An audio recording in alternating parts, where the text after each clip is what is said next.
Mr. Chair, I won't take too long on this part because the committee did not suggest any amendments to the title of this bill, but I thought it would be worth raising the fact that the bill's title is the Firearms Prohibition Orders Legislation Amendment Bill, and a number of members tonight have incorrectly tried to label the bill as a protection order rather than a prohibition order. So I think that we should get it clear and on the record that the title of the bill is the Prohibition Orders Legislation Bill. It is clear on the bill. The member is right. It's absolutely clear on the bill. But member after member after member tonight has referred to these orders as firearms protections orders. And so I just thought it would be very, very clear to put on the record that these are firearms prohibitions orders. They're the same firearms prohibition orders as brought in by the Labor government in 2022. The same firearms prohibitions orders that they voted against in 2017 as well. And so I just wanted to make that point very, very clear. And I wanted to make the second point that the commencement date is not the day on which it receives royal assent, but it's 6 months after the date on which it receives royal assent. And there's a very good reason for that. And despite the interjections and the heckling from the opposition members who steadfastly oppose this bill but want to see it rapidly passed into law for some reason unknown to me, the bill does come into force 6 months after the date on which it receives the royal assent. And the purpose of this is I think, very clear, but hasn't been properly explained or announced by the Minister, and it's likely to do with the fact that these will take time to implement and you'll need to operationalise the new processes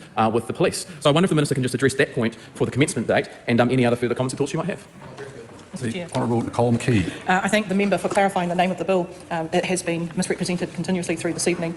I think the people that we need to protect is on the minds of all members of this House, and that's why it's incorrectly referred to so often across both sides, because ultimately that's the goal that we want. But it is the Firearms Prohibition Bill.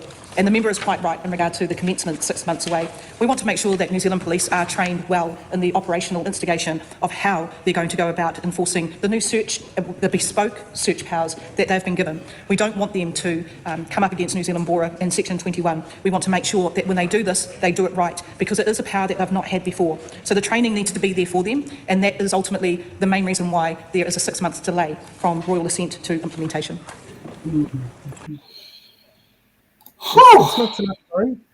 Well, I mean, I agree with that. Like, the 6 months is needed to retrain police, because I don't see anything vexatious about that, in the sense that I understand the fears that Maori and others may have, who may have gang-related family members, where, gang member, that kind of thing. But I don't think it's meant that way.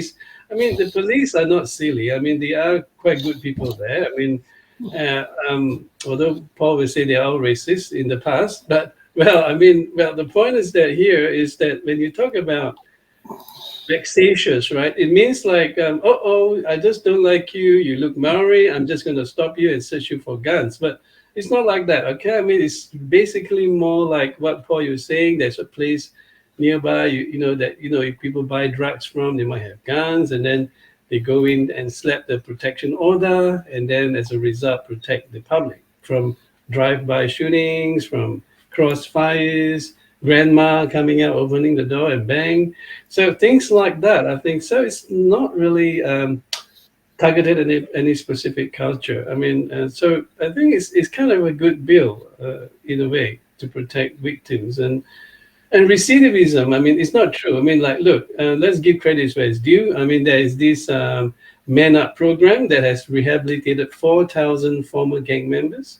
They came out, and then now they have jobs, and they are part of a church-based community where they have a sense of identity, a lot of love, a lot of bro hugging and support, and they have changed. They haven't gone back. Recidivists relapse into the to be criminals again. So because some things are like, when you come up from the jail or whatever, and then you go back to your group of friends again. I mean, I was a counselor for drug rehab in Singapore. And our relapse rate, you won't believe it, was only 21%. And that's the one where we have strong physical exercises, building them up, their resilience, and lots of counseling and giving them jobs. And then the key is that you got to bring them to a halfway house where they are not related to violent gangs. Now, I'm not talking about an uncle who's a gang member, but who's a good friend or a good uncle. But I'm talking about going back to violent crime, going back to drug groups again, where that's the only sense of identity. Okay, maybe the parents failed or whatever, and they didn't give them the sense of belonging. So it was very effective.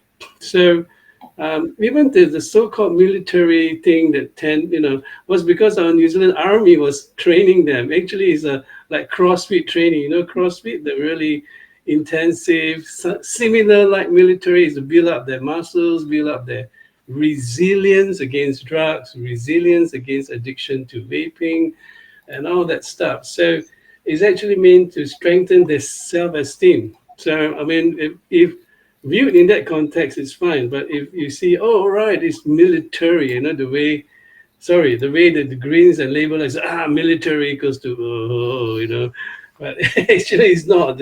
Even the 10 kids being trained up was voluntary. But it's actually meant to build up their ego. I mean, if you're really, and I can tell you when I was counseling these kids, right, after the 3 months rehab in the Singapore jails, they were the ones who were called exit counseling unit. That means they had a chance to rehab and have a new life and not be sentenced to death, right? Because they're 18 to 24, so no death sentence.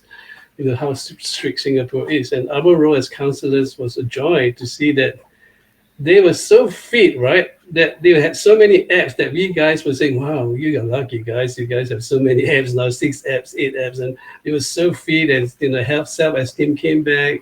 So it's kind of the Man Up program thing that the Man Up people are doing here in New Zealand, which is a successful. Okay.